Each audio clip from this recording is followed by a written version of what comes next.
Hello everyone, welcome to class. I hope you all are good and fine. Today we are discuss about a HP TET non-medical previous year paper psychology section का जो कि जून 2021 में हुआ था, right? तो ये जो paper हुआ था, वैसे तो सारे पेपर इंपॉर्टेंट है प्रीवियस ईयर, बट एटलीस्ट आप 10 पेपर तो जरूर वॉच करें, क्योंकि अगर आप 10 पेपर करते हैं 30 क्वेश्चन है तो सोच लो कितने क्वेश्चन कवर होते हैं। और मैक्सिमम क्वेश्चन में मैं उसकी डिटेल बताती हूँ।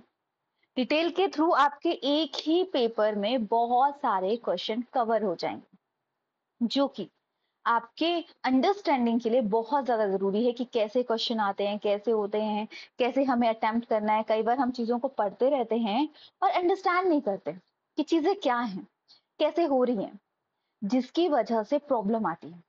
इसीलिए प्रॉब्लम को सॉल्व करने के लिए आप चीजों को अच्छे से समझिए कि क्या बात की गई है। सो अभी फिलहाल हम आज नॉन मेडिकल 2021 का, इससे पहले हमने सारे पेपर डिस्कस किए हैं जो कि काफी ज्यादा इंपॉर्टेंट है। उससे आपका काफी ज्यादा स्कोरिंग में इंप्रूवमेंट होगी, क्योंकि आप देखोगे अपने 4-5 साल के पेपर देखे, वही क्वेश्चन आगे आए हैं, वही रिपीटेड आ रहे हैं। वो क्वेश्चन नहीं आ रहे डायरेक्टली, तो कुछ क्वेश्चन के टॉपिक्स आ रहे हैं जो कि मैंने क्लास में एक्सप्लेन किया है कि हाँ ऐसे क्वेश्चन है, ये हैं जो कि काफी ज्यादा इंपॉर्टेंट रहते हैं। सो चलिए स्टार्ट करते हैं क्लास को। क्लास स्टार्ट करने से पहले अगर आपने हमारे चैनल को अभी सब्सक्राइब नहीं किया है तो सब्सक्राइब कर दीजिएगा, साथ साथ बेल आइकन दबा दीजिएगा ताकि कोई भी वीडियो की नोटिफिकेशन मिस ना हो, राइट? बाकी बात रही इसकी पीडीएफ की, पीडीएफ आपको हमारे टेलीग्राम चैनल पे मिल जाएगी। आप वहां से उसे ले सकते हैं, जो कि फ्री ऑफ कॉस्ट रहेगी, क्योंकि इसमें कंप्लीट सारी चीजें दी गई हैं जो कि आपके मार्क्स इंप्रूव करने के लिए काफी ज्यादा इंपॉर्टेंट है। सो चलिए बात करते हैं आज के क्वेश्चन पेपर की। तो सबसे पहले क्वेश्चन आता है अकॉर्डिंग टू आयंसिक। एक आता है एरिक्सन और एक आता है एनसिक। आयंसिक, extrovert seek to dash their arousal with introvert. देखो ये जो आयंसिक थे ये ब्रिटिश थे, राइट? ब्रिटिश थे, तो इन्होंने जो कंसेप्ट दिया था, अगर हम बात करें तो इन्होंने पर्सनालिटी के ऊपर कंसेप्ट दिया था। पर्सनालिटी में एक इन्होंने एक्सट्रोवर्ट, जो कि दूसरों के साथ रिएक्ट मतलब रहते हैं, घुलते हैं, मिलते हैं, और एक आते हैं इंट्रोवर्ट, जो कि दूसरों के साथ मिलना बात करना उतना पसंद नहीं करते। तो दो टाइप की पर्सनालिटी आती है। तो जो एक्सट्रोवर्ट पर्सनालिटी होती है उसकी वजह से क्या होता है, बच्चा बाहर होता है, जो कि सबसे ज्यादा इफेक्ट पर। ऐसा नहीं बोल सकते कि अगर एक्सट्रोवर्ट है इंट्रोवर्ट है तो वो बुरा है। एक्सट्रोवर्ट है यानी वो बाहर सोशल ज्यादा है, इंट्रोवर्ट है तो सोशल नहीं है। इसका मतलब ये नहीं कि वो अपने लाइफ में सक्सेसफुल नहीं होगा, अपनी अचीवमेंट नहीं कर सकता, वो भी अचीवमेंट करेगा, बट स्टिल वो ज्यादा बातचीत नहीं करेगा। तो extrovert seek increasingly and introvert seek to arousal in decreases, right? Extero वैसे एक्सट्रोवर्ट तो हमेशा ही पर्सनालिटी अच्छी रहती है, पर दोनों का मिक्सचर हो तो वो ज्यादा बेटर रहता है। Too much extrovert, too much introvert, not good for health. Health क्या, हेल्थ की बात तो करी नहीं, हम मेंटल एबिलिटी की बात कर रहे हैं, राइट? और इन्होंने न्यूरो मतलब नेचुरल इमोशंस के ऊपर बात की है। साइकोलॉजिस्ट मतलब कोई बच्चे में डिसऑर्डर मतलब क्या उसकी मेंटल स्टेज है उसके बारे में बात की थी। Now next question. Next question also from personality. Alpert believed that trait could organize a three level. एल्पर्ट ने, आपको पता है पर्सनालिटी के बारे में फर्स्ट टाइम एल्पर्ट ने बताया था।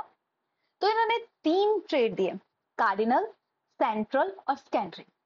कार्डिनल जो होते हैं ये मेन गुण होते हैं, राइट?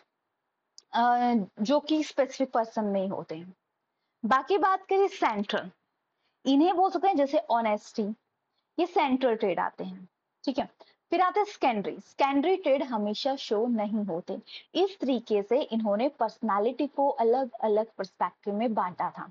याद रखिए कार्डिनल, सेंट्रल एंड सेकेंडरी, हर में अलग अलग बात की गई है, ठीक है? ऑनेस्टी आ जाती है अपनी सेंट्रल ट्रेड, ठीक है? और सेकेंडरी ट्रेड जो हर टाइम शो नहीं होते हैं। Now next question. ठीक है, कार्डिनल डोमिनेंट है, सेंट्रल जनरल है एंड सेकेंडरी है। मतलब डोमिनेंट जो स्पेसिफिक किसी किसी पर्सन में होते हैं, जो हर किसी की पर्सनैलिटी में नहीं शो होते। नाउ नेक्स्ट क्वेश्चन, फ्रियन found that approach to understanding human behaviour. फ्रियन ने अंडरस्टैंडिंग ह्यूमन बिहेवियर के ऊपर बात की थी। तो फ्रियन एक साइको एनालिसिस थे, राइट मतलब इन्होंने साइको डायनेमिक थ्योरी भी बोला जाता है। इन्होंने कॉन्शियस, अनकॉन्शियस, सबकॉन्शियस माइंड के बारे में बताया, ठीक है। इन्होंने ईद, ईगो, सुपर ईगो के कंसेप्ट के बारे में बताया, ठीक है, कि कैसे इंसान बिहेव करता है। ईद के अंदर आई वॉन्ट दिस वाला कंसेप्ट आ जाता है, राइट, जो कि एरोज एंड थंडोज का कंसेप्ट आता है। देखो एरोज होता है अराइज करना, ग्रो कर रहा है इंसान, और थैंडोज होता है थका हुआ, फ्रस्ट्रेशन, इरिटेटेड फील करता है, यानी वो थैंडोज के अंदर आता है। ह्यूमन की पर्सनैलिटी भी अलग अलग होती है हर जगह पे, ये समझेगा। Now going to a next question, the influence of parent on personality of a child. Parent की पर्सनैलिटी बच्चे पे कैसे फर्क, बहुत ज्यादा फर्क डालती है। जैसे पेरेंट्स एक्ट करेंगे गुस्से में, चिड़चिड़े में, बात करेंगे जैसे पीसफुली एक्ट करेंगे, क्योंकि बच्चा वैसा ही रहेगा, राइट। मैं मैं अपना थॉट प्रोसेस बताऊं, कोई गुस्सा करता है, कोई कुछ करता है, तो मैं सोचती हूँ वो उसका पर्सनैलिटी है, क्योंकि वो उस माहौल में रहा है, उसकी सोच। कोई मुझे कुछ बोल रहा है या कुछ भी कर रहा है, तो मैं सोचती हूँ वो उसकी सोच है, मैं हर किसी के मुताबिक तो नहीं बदल सकती ना। मेरी अपनी पर्सनैलिटी है, मैं उसे अपनी इम्प्रूव हो, मेरी पर्सनैलिटी में बहुत सारी गड़बड़ होगी, बट मैं उसको इम्प्रूवमेंट में फोकस करूंगी ना। और जब कोई कुछ बोल रहा है, कर रहा है, तो वो उसका थॉट प्रोसेस है। कैसे मैं चेंज करूं दूसरे का थॉट प्रोसेस, नहीं कर सकती, वो उसकी पर्सनैलिटी है। मेरी अलग पर्सनैलिटी है, मैं अलग तरीके से एक्ट करूंगी, तो उसके बेसिस पे बच्चे में भी फर्क पड़ता है। जैसा घर का एनवायरनमेंट होगा वैसे ही बच्चा बनेगा। तो उस केस में स्ट्रॉन्गेस्ट इन अर्ली चाइल्डहुड, बहुत ज्यादा फर्क पड़ता है। तभी तो बोलते हैं बच्चे के सामने झगड़ो मत, बच्चों के सामने कोई ट्रबल की बात मत करो, बच्चों के साथ, क्योंकि बच्चा वही देखेगा कि लाइफ में तो बहुत सारी ट्रबल्स हैं, लाइफ में तो बहुत सारी प्रॉब्लम्स हैं, कैसे इसे हैंडल करें, राइट। सो नाउ अब आता है हेरिडिटी वाले चैप्टर से question. Monozygotic is two twins and dizygotic. देखो ट्विंस अलग अलग टाइप के होते हैं, दो टाइप के, एक मोनोजाइगोटिक, एक होते हैं डाइजाइगोटिक, ठीक है। जो मोनोजाइगोटिक होते हैं वो एक से मिलके बने हैं, यानी वो आइडेंटिकल है, मेल होगा तो मेल होगा, फीमेल होगी तो फीमेल होगा, राइट। डाइजाइगोटिक अलग अलग जाइगोट से डेवलप होके बने होते हैं, ये फ्रेटर्नल है, मेल फीमेल भी हो सकता है, मेल मेल भी हो सकता है, बट दोनों की पर्सनैलिटी वेरी करेंगी, लुक्स वेरी करेंगे। जबकि मोनोजाइगोटिक में क्या होता है, उनके लुक्स, उनकी पर्सनैलिटी मैच करती है। इसीलिए हमारा यहाँ पे आंसर बन जाता है D, right. Heredity and environment से डायरेक्ट क्वेश्चन आता है, वहां से आप देख सकते हो। Now going to next question, protective test claim to reverse information about। Protective test ये अनकॉन्शियस प्रोसेस है। याद रखिएगा, जो हम थॉट सोचते हैं, करते हैं, वैसे ही हमारी पर्सनालिटी होती है, वैसा ही एटीट्यूड होता है। प्रॉब्लम पे फोकस करेंगे, प्रॉब्लम दिखेगी, सॉल्यूशन पे फोकस करेंगे तो सॉल्यूशन दिखेगा। तो हमेशा सोचिए कि आपको क्या चाहिए लाइफ से। हम फेल इसलिए होते हैं क्योंकि हमारे गोल्स ही क्लियर नहीं है, हमें पता ही नहीं है करना क्या है, राइट। हमें इसलिए बोल रही हूँ क्योंकि खुद हमें बहुत सारी चीजों में नहीं पता होता कि क्या करना है, right. So now which of the following is not a defence mechanism. Defence mechanism है, प्रोजेक्शन है, राइट, रिग्रेशन है, सब्लिमेशन है। सो इनग्रेटेशन नहीं आता, डिफेंस मैकेनिज्म है। डिफेंस मैकेनिज्म होता है कि ये इनग्रेजिएशन होता है, सोशल स्ट्रैटेजी होता है, gain favour acceptance, not a defence mechanism, right. So now going to next question, eighth question, basic basic biological unit that transmit character one generation से जो दूसरे जनरेशन में करेक्टर डिफाइन होता है, जैसे कि मदर के, पेरेंट्स, फादर के, दादा दादी के, नाना नानी के, ये सारे गुण नेक्स्ट जन हो सकता है कि मम्मी पापा के गुण बच्चों में ना शो, उनके दादा दादी के शो, ऐसा होता है। तो ये किसके थ्रू होता है, ये जीन के थ्रू होता है, और जीन पेयर की फॉर्म में एग्जिस्ट करते हैं, राइट? तो ये सेकेंड टाइम क्वेश्चन रिपीट हो रहा है, डायरेक्ट वाला। Next, first attempt to measure a intellectual ability were made by. Intellectual ability के बारे में फर्स्ट टाइम किसने बोला था? तो ये गॉल्टन ने सबसे पहले बोला था। डार्विन की बात करें, इन्होंने बोला था नेचर खुद सिलेक्ट करता है कि कौन सी चीज ग्रो करेगी, कौन सी नहीं। बिनेट की बात करें तो बिनेट ने फर्स्ट टाइम आईक्यू के बारे में बात की थी और इन्होंने यूनिफैक्टर थ्योरी भी दी थी, राइट? लुइस टर्मन की बात करें, इन्होंने आईक्यू का कंसेप्ट के बारे में बात की थी, फॉर्मूला दिया था।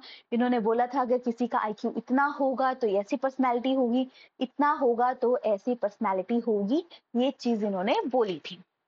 Now next question, frustration and aggression hypothesis, right? क्या बोला गया है? Frustration and aggression hypothesis. तो फ्रस्ट्रेशन के बारे में सिगमंड फ्रॉइड ने बात की थी। फ्रस्ट्रेशन थैंडोस के अंदर आता है, थका हुआ, गुस्से में इंसान।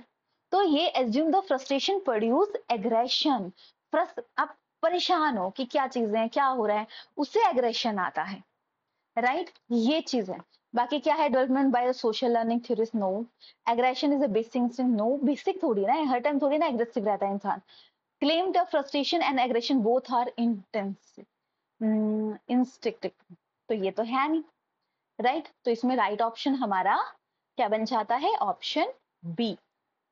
Now going to a next question, in classical conditioning a natural and unlearned reaction to be unconditional stimulus. ये जो क्लासिकल कंडीशनिंग है, ये थ्योरी लर्निंग वाली थ्योरी के अंदर आती है। सो क्या बोला है? Classical conditioning, natural and unlearn reaction to an unconditional stimulus known as, किसके अंदर आता है? ये अनकंडीशनल रिस्पॉन्स के अंदर आता है। क्योंकि अनकंडीशनल स्टिमुलस दे रहे हो, कोई नई चीज ला के रख दे रहे हो, अनकंडीशनल ही दे रहे हो। और ये कंडीशनल अनकंडीशनल, इसके बारे में ज्यादातर बात पेवलोव ने की थी, ये आपको ध्यान में रखना है, राइट? तो अब अनकंडीशनल कुछ पता नहीं था क्या हो जाएगा, एकदम से माना कोई आपको सरप्राइज दे दिया जाए, स्टिमुलस दे दिया जाए, लालच दे दिया जाए, तो एकदम से आपका रिस्पॉन्स भी तो अनकंडीशनल होगा। कंडीशन कर दीजिए तो अलग बात है, पर अनकंडीशनल रहेगा। इससे क्वेश्चन बड़े घुमा के आते हैं, तो कंसेप्ट को आप अच्छे से समझिएगा। Now next question, Edward Lee Thorndike, father of education psychology बोलते हैं। इनका जो कंसेप्ट था, याद रखिएगा, इन्होंने 3 प्राइमरी लॉज के बारे में बात की थी। याद रखिएगा, सबसे पहले आता है law of exercise, law of readiness, ठीक है, और law of exercise, law of readiness, इसमें एक्टिव, बाकी बाकी सारे क्या आते हैं? सेकेंडरी ट्रेड में आते हैं, ठीक है, ये याद रखना है, ठीक है। और इन्होंने जो एक्सपेरिमेंट किया था वो किसके ऊपर किया था? इन्होंने एक्सपेरिमेंट जो किया था मेन जो है वो अ, किस पे किया था? याद है किसी को? कैट के ऊपर किया था, राइट? लॉ ऑफ रेडीनेस हो गया, लॉ ऑफ एक्सरसाइज हो गया, लॉ ऑफ इफेक्ट। कई बार मैं भी स्टक कर जाती हूँ कि इन पर ये 3 लॉज हैं, याद रखने हैं, राइट? सो राइट, चलो, father of a genetic epistemology. Epistemology होता है जिसमें कि हम किसी के बारे में जानते हैं, जैसे कि उसकी validity, scope, method, justification, believe, उसके ओपिनियन, हर चीज के बारे में जो हम स्टडी करते हैं वो एपिस्टेमोलॉजी आता है, एपिस्टेमोलॉजी आता है। जिसके बारे में किसने बोला था? प्याजे ने बोला था, क्योंकि प्याजे वर्क करते हैं कॉग्निटिव, कंस्ट्रक्टिव। इन्होंने बोला था बच्चा कंस्ट्रक्टिव होता है।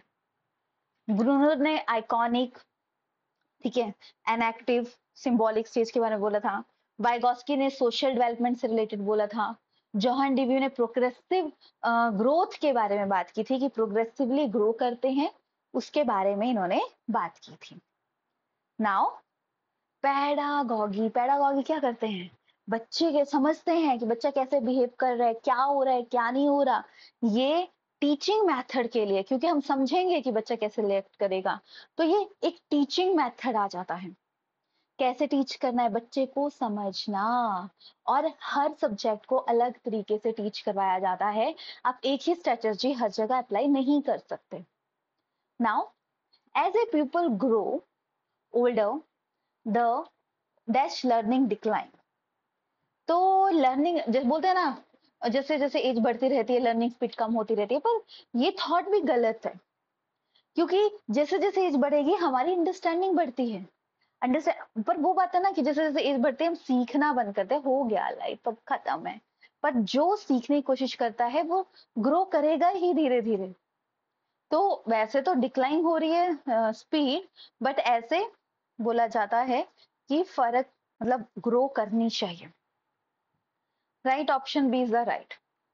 Now going to next question, which of the following should be used to increase correct response and appropriate behavior? ठीक है, should be used to increase। अगर हमें बच्चे को मतलब उसका हमें चाहिए कि करेक्ट रिस्पॉन्स करे, तो उसको प्रेज करना चाहिए। प्रेज ही रिवॉर्ड के अंदर आ जाता है, एक कैटेगरी आप रख सकते हो कि प्रेज ही रिवॉर्ड के अंदर आ जाता है। ऐसे डायरेक्टली आंसर तो आप प्रेज करोगे, बट रिवॉर्ड भी तो एक प्रेज टाइप का ही आता है। ठीक है, we should be increase correctly. ठीक है, रिस्पॉन्स तो मेन रिवॉर्ड आप दोगे, प्रेज करोगे। ठीक है, तो इसमें क्या करेक्ट आंसर आ जाएगा? देखो समझो, which of the following should be use to increase correct response and appropriate behaviour. Correct response करना है और उसमें अप्रोप्रिएट बिहेवियर होगा, तो आप उसकी पहले प्रेज करोगे, फिर रिवॉर्ड की तरफ बताओगे ना कि अच्छा किया, तुम्हें और करना है, प्राइज मिलेगा। तो इसमें आप प्रेज को राइट आंसर मानोगे, एग्जैक्ट जो है। रिवॉर्ड भी कर सकते हो और प्रेज ऑप्शन में ना हो।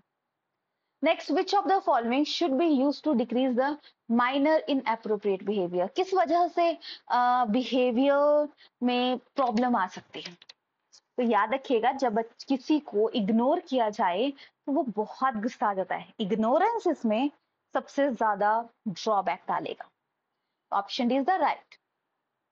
Now next question, the field of study concern with the construction of A thought.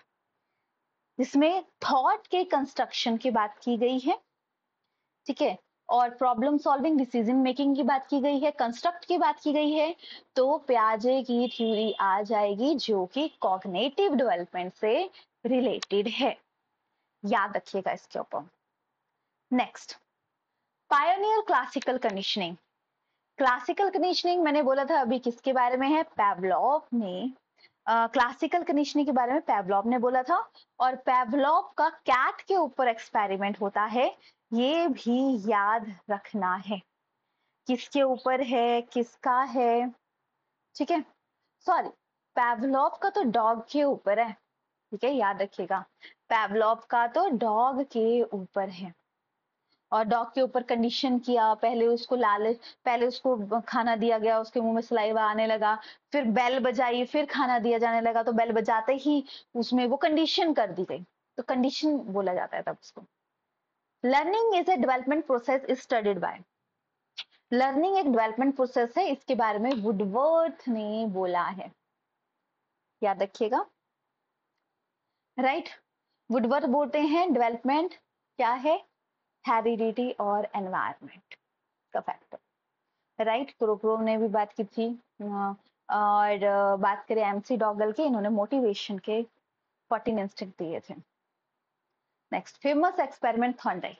Thorndike का एक्सपेरिमेंट अभी हमने डिस्कस किया, और थॉर्नडाइक का क्वेश्चन, 3 क्वेश्चन तो थॉर्नडाइक से ही पूछे गए हैं यहाँ पे, तो आप आइडिया लगा सकते हो importance of this chapter. Right, तो जो थॉर्नडाइक थे, इन्होंने जो बात की थी, इन्होंने कैट के ऊपर ट्रायल एंड एरर थ्योरी दी थी। 3 लॉज कौन थे? Law of exercise, law of readiness, फिर स्टक कर गया। ठीक है, law of exercise, law of readiness, third कौन था? सोचो सोचो, लॉ ऑफ इफेक्ट। राइट, चलिए नेक्स्ट क्वेश्चन, चिपैंजी पे कोहलर ने बात की थी, सुल्तान नाम था। डॉग के ऊपर पैवलोव ने बात की थी। Next, trial and error theory. तीसरा क्वेश्चन सेम, एक ही पेज की थ्योरी है, उसी से क्वेश्चन पूछा गया है, जो कि आपका आ गया, क्या आ जाएगा? ये थॉर्नडाइक आ गया। एजुकेशन साइकोलॉजी के फादर भी हैं, तभी बोला जाता है इनको, काम ज्यादा किया है तभी तो फेमस है। Right, author of a motivation and personality book, Maslow, Abraham Maslow है मोटिवेशन, क्योंकि उन्होंने फिजियोलॉजिकल सेल्फ एक्चुअलाइजेशन इन सब पे काम किया था, जो कि काफी फेमस वर्क है, ये याद रखना है। Now next, which of the following is measure by continuous comprehensive evolution. Continuous है लगातार। अब जब लगातार आप किसी की मेजरमेंट कर रहे हो, चेकआउट कर रहे हो, तो याद रखिएगा हम उसकी चार होलिस्टिक, उसकी एकेडमी में कैसा है, वो काम में कैसा है, हर चीज को चेक करते हैं, ये याद रखना है। ओवरऑल डेवलपमेंट उसकी हम चेक करते हैं, राइट। तो होलिस्टिक, होलिस्टिक मतलब ओवरऑल। एकेडमी में, डांस में, किसमें जरूरी नहीं पढ़ाई में अच्छा नहीं है किसमें, तो कुछ कोई ग्रो ही नहीं कर सकता। और भी बहुत सारी फील्ड हैं जिसमें वो बेस्ट बन सकते हैं, पर पहचानना पड़ेगा क्या है।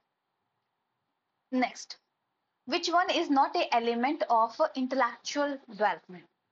कौन सा एलिमेंट नहीं है। इंटेलेक्चुअल होता है अंदर की पर्सनल, इमेजिनेशन भी है, थिंकिंग भी है, क्रिएटिविटी भी है, टॉलरेंस नहीं है, राइट। टॉलरेंस हम एलिमेंट में नहीं कंसीडर कर सकते इंटेलेक्चुअल डेवलपमेंट से रिलेटेड। चलिए फिर आगे क्वेश्चन में बढ़ते हैं। At the pre primary stage, reading allowed जोर जोर से बढ़ रहा है, writing is a given important, this based upon theory, किसके ऊपर बेस्ड है, तो ये कंडीशनिंग थ्योरी पे डिपेंड है, ठीक है। अलाउड कर रहे हैं, ठीक है, तो शो कर रहा है, तो वो कंडीशनिंग थ्योरी पे डिपेंड है, मतलब जैसे आदत पड़ती है वैसा ही बच्चा बिहेव करता है, उसके बेसिस पे ये आ जाती है। तो option B is the right.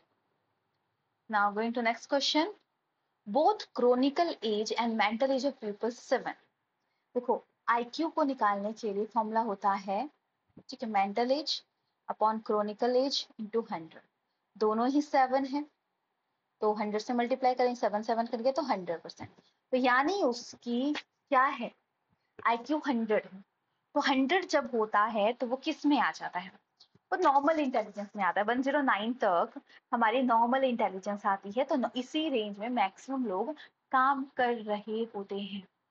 और ये जो आईक्यू का कंसेप्ट था ये दिए किसने था, आईक्यू का कंसेप्ट ये दिया था टर्मन, राइट। चलिए next, individual learn from his own mistake, एक बच्चा अपनी मिस्टेक से सीखता है, based on which learning theory, तो बच्चा खुद की गलती से सीख रहा है, कर रहा है, तो ये आ जाएगा ट्रायल एंड एरर थ्योरी। अगर वो बच्चा सोच के समझ के सीख रहा है तो इंसाइट आ जाएगा, और अगर बच्चा खुद की लर्निंग से, ओन मिस्टेक से सीख रहा है, ट्राई कर करके सीख रहा है, तो क्या आ जाएगा, ट्रायल एंड एरर मेथड, यानी option C is the right. Now next question, dash is complex in girl and dash is complex in boy, ये क्या है। देखो फ्रियन ने कंसेप्ट दिया था, ठीक है, जो डॉटर की अट्रैक्शन होगी, सॉरी डॉटर, फादर और डॉटर की अट्रैक्शन ज्यादा होगी, एंड मदर और बॉय की, मतलब बेटे की अट्रैक्शन होगी, तो जो गर्ल की तरफ अट्रैक्शन रहेगी फादर की, वो इलेक्टा के अंदर आता है, और जो मदर की बॉय की तरफ अट्रैक्शन रहेगी वो ऑडिपस के अंदर आता है। तो इलेक्टा एंड ऑडिपस इसके राइट आंसर बन जाएंगे, जो कि सिगमंड फ्रॉइड ने कंसेप्ट दिया था। आप देख सकते हैं इन्होंने स्टेजेस दी थी, right, oral, anal, phallic and genital, right. इसी में इन्होंने इन चीजों के, जैसे कि फैलिक में इन्होंने ये चीज रिलेशनशिप के बारे में बताया। Now next and last question, humanistic psychologist embraced the idea, किसके बारे में देता है, तो ये आ जाएगा फ्री विल, ठीक है, फ्री विल, तो ऑप्शन यहाँ पे हमारा राइट बन जाएगा बी, राइट। सो ये था ह्यूमनिस्टिक साइकोलॉजी, इंडिविजुअल कैपेसिटी के ऊपर है, सेल्फ डिटर्मिनेशन पे फोकस करता है, तो फ्रीली तरीके से सोचे बच्चा, जो है जैसा है, कोई प्रॉब्लम ही नहीं है, कोई दिक्कत ही नहीं है, राइट। तो ये आ जाता है। तो इसके साथ आपका ये लेक्चर फिनिश होता है, जिसमें कि हमने डिस्कस किया क्वेश्चन पेपर, जो कि काफी ज्यादा इंपॉर्टेंट है। बाकी रही इससे रिगार्डिंग कोई डाउट है, कोई आपके कुछ भी सजेशन देना है, कुछ भी प्रॉब्लम आती है, तो आप हमें बता सकते हैं। आपके सारे के सारे डाउट्स को क्लियर किया जाए। तो ये तो था ओवरऑल क्लास के बारे में। बाकी मिलते हैं हम नेक्स्ट क्लास में नेक्स्ट क्वेश्चन पेपर के साथ। Take care yourself, stay healthy, stay blessed.